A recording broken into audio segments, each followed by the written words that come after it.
Hi everybody, drawninjakc here. Today we're going to take a different approach to the drawing, and I'm going to do my drawing with watercolor today. And today's prompt actually is Mill, Mill. And so today's drawing subject is going to be the rapper Meek Mill as opposed to like a mill or a windmill or something. So I'm going to draw Meek Mill, but I'm going to be doing him in watercolor. So as opposed to the marker and the color pencil that you're accustomed to seeing me doing, I'm going to be doing watercolor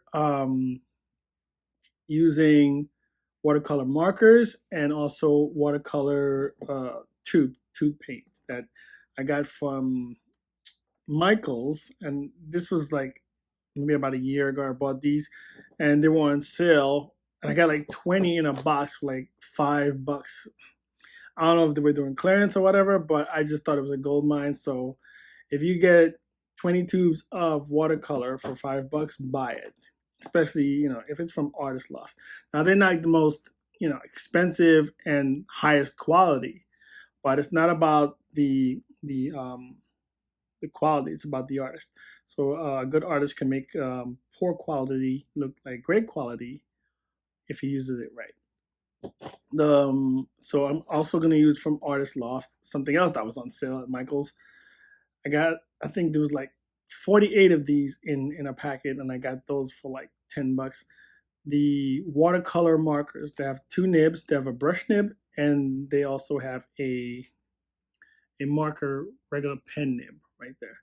And those come in very handy in watercolor. So I'm going to be doing Meek Mill, Mr. Meek Mill, this particular picture right here in watercolor, and see how that works out. Okay, so you guys can join me for the process. I'll kind of do a voiceover letting you know what my process and my thought is so that perhaps you can gain some ideas from it or also maybe just be inspired by it. But this will be my thought process through the whole thing. Let's go. Firstly, when doing watercolor, you want to tape down the watercolor paper so that it reduces the warping, because it will warp, and also it creates a border.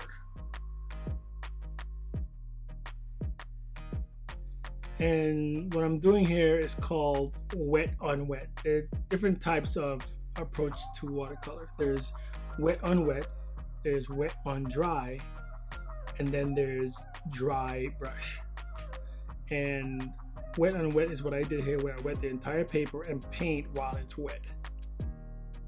Now with watercolor has a specific look to it, and the effect of watercolor is what makes watercolor so unique, so different than the other paint mediums. I mean, you can do realism with watercolor, but if it doesn't look like watercolor, then you really defeat the purpose of using watercolor.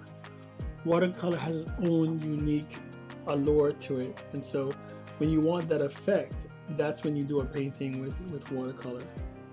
It has this nice kind of layered, choppy look, choppy and smooth at the same time. And the approach to watercolor paintings, especially when you're doing a portrait, the secret is layering. You have to put down the lightest layer first, and then go in with the darkest layer, with the next darkest layer, and then the next darkest, and then the final layer has to be the darkest layer, so that when you are painting the portrait, if you put down the dark layer first, it might interrupt the other light layers to come. So you definitely need to work light to dark when you're doing watercolor. And one of the reasons I love watercolor is how unpredictable it is. I really enjoy working with watercolor because, for one, it's very tranquil. It's very relaxing when I'm painting with watercolor. I'm not sure exactly why, but whenever I paint with watercolor, I'm in a really relaxed state. I'm not stressed, and when I do feel stressed, I actually do watercolor paintings to calm my nerves. It's amazing, but it has a really calming effect on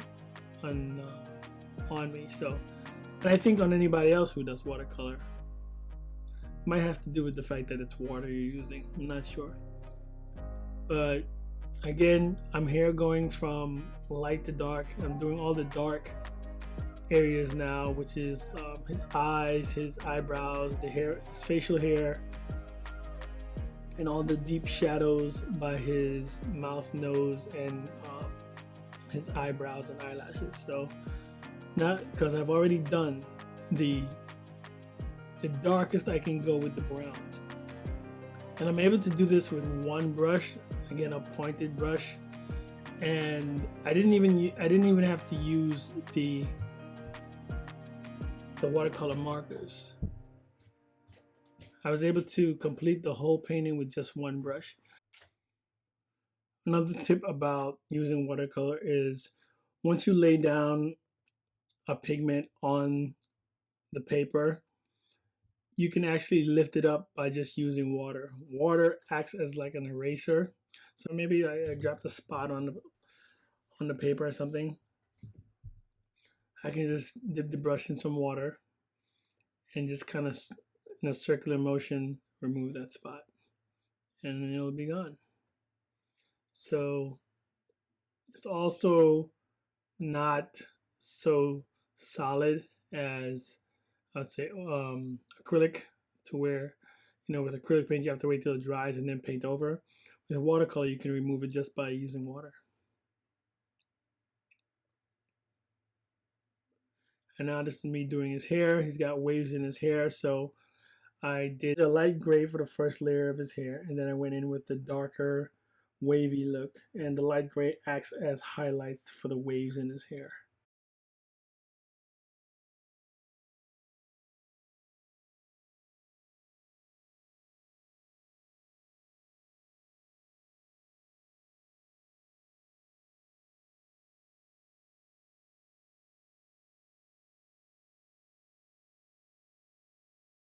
I had to darken his beard, darken the shadow between his eyebrows, and now just going on his shirt